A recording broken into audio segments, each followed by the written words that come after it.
This video is sponsored by MPB.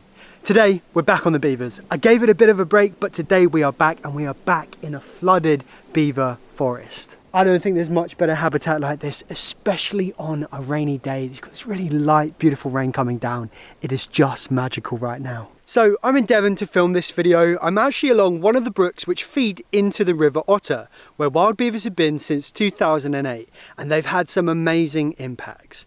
I've covered the story of how beavers came to be here in previous videos, so check that out after watching this, because what I want to focus on for this video is how beavers create this, a flooded forest. A beautiful and dynamic habitat that supports an abundance of life. In this one you'll be seeing a fair bit of Ed. He's a local wildlife ranger who seems to do a bit of everything around here when it comes to beavers. As you'll find out, beavers are a remarkable animal that can make big changes to the environment around them, and sometimes this change can happen in the wrong places. But when beavers are able to build their dams in natural spaces like woodlands, they're able to work their magic. Before we get too far down the rabbit hole or beaver hole, I just want to tell you about MPB, because they very recently kitted out Leave Curious with new camera gear. Now I say new camera gear, while it is new to me, MPB deal in used camera gear, whether if they're buying or selling. It's just a whole host of different things, so from lenses to cameras to memory cards to bags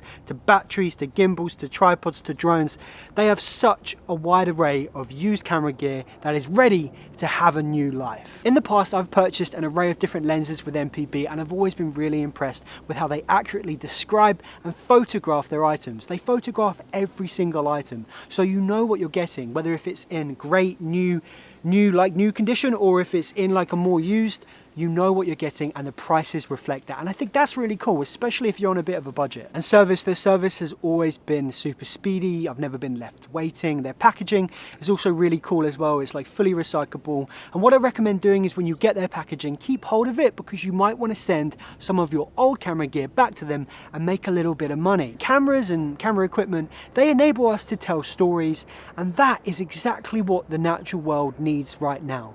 So with this in mind, head over to MPB, see what they can offer you. I'll leave a link to this in the description of the video and also down in the comments. So beavers build dams where there is flowing water. Little brooks that are close to woodlands are their favourite, since they rely upon trees for their food and materials to build their dams and their lodges. A beaver is happiest in the water, so they'll always seek to expand this territory. This dam literally goes about 20 metres that way and about another 40 metres that way. It's that line of bulk from there.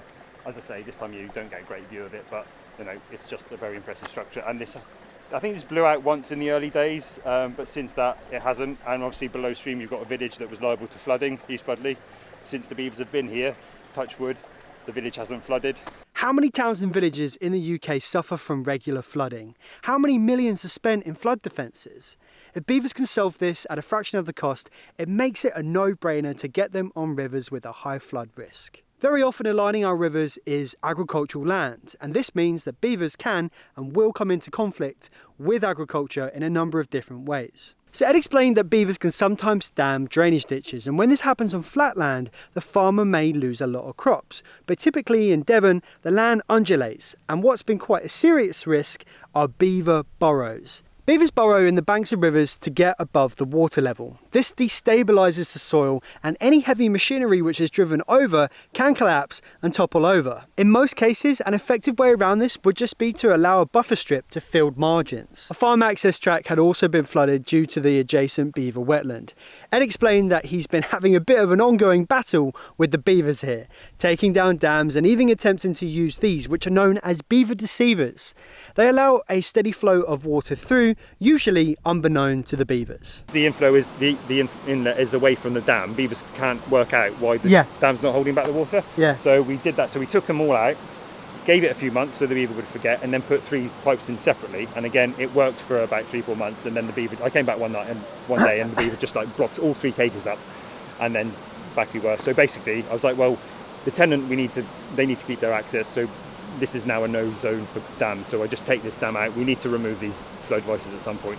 But this is now keep working well. The beaver, you know, they do tend to get the message if you repeatedly take dams out. You need to do it every day. But this is what I'm working on now. So now, this is what I showed you the other day. They've now started damming up there, about halfway away. So obviously they've worked out that the dam's not going to work here. but they can build one up there and it's working. But now I'm taking that out because again it's backing up against the wall. But they can build dams up here without causing issues. So it's just in the right place. We then headed through to such a place where beavers have been able to do their thing. A little patch of woodland where the brook runs through. This area has been totally transformed by the beavers. And this is just so epic here. Look at this. This hasn't been beavers. I don't think beavers can climb trees and, you know, start taking them apart. What's actually happened here is you've got some wood decay and fungus. I am really not too sure what this is. If we have any experts, I think this is a willow of some description. Yeah, if we've got any experts, let us know. The thing about introducing fresh water into a woodland habitat is that it just enriches it. It instantly makes it far more dynamic. Whether if it's diverting water like this that the beavers have done into a forest, or maybe it's just a river, a stream which flows through a woodland. All of that fallen dead wood, the twigs and the leaves and the main stems of a tree, maybe they get felled into the river. All of this will be providing immense habitat, whether if it's for the macroinvertebrates which will be feeding on all of that, or maybe it's for trout. You know, trout do really well in deeper pools which are created by fallen trees and beaver dams. If I'm quiet, I can hear the birds tweeting. I was in a forest the other day. Where was I? I was walking through Epping Forest the other day and it just was silent much of the time. Whether if that was because there was a lack of water running through it, or maybe it was just a particular dead zone. But here I can safely say I can see birds flying around, I can see insects, dragonflies. It is such a rich, thriving environment, and one I think that we all have to experience. And it's actually a common misconception that beavers kill trees. They don't.